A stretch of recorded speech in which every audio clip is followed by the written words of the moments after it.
6 watching out for you with information about a COVID home test recall. The Illume brand says the kit's got an increased number of false positive results.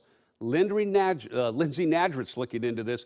Lindsay, you have information about this recall, but more important, you have personal experience with this test?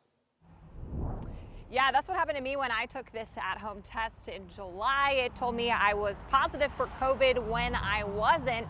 And as you mentioned, the company is now recalling a number of these tests, so you may want to double check your kit if you bought one.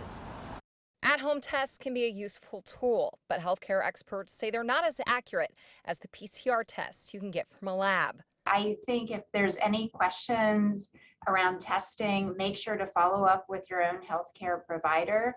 I think there's a lot of nuances with the different types of tests and how to interpret them.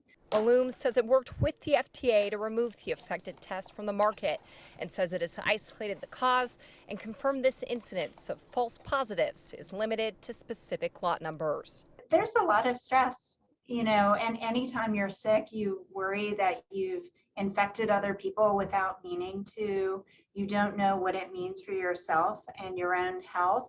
When I asked what the issue was that caused this, an Illume spokesperson said the increase in false positives was the result of a supply chain issue with one of the test components. Because of the proprietary information involved in the manufacturing process, we cannot offer more specifics. If you've already taken the test, you can go online and enter your analyzer ID number and zip code to see if your test is part of the recall. You can find your analyzer ID in the app you downloaded to get your test results.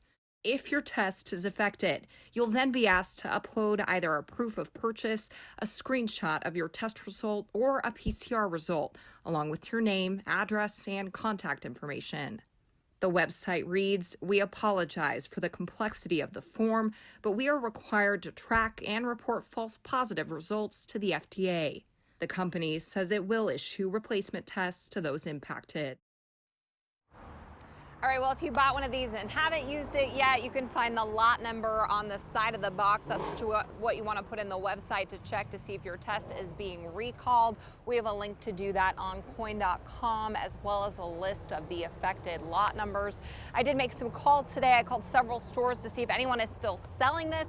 They all told me they're currently out of any brands of at-home COVID tests. Reporting live, I'm Lindsay Nadrich, Coin 6 News.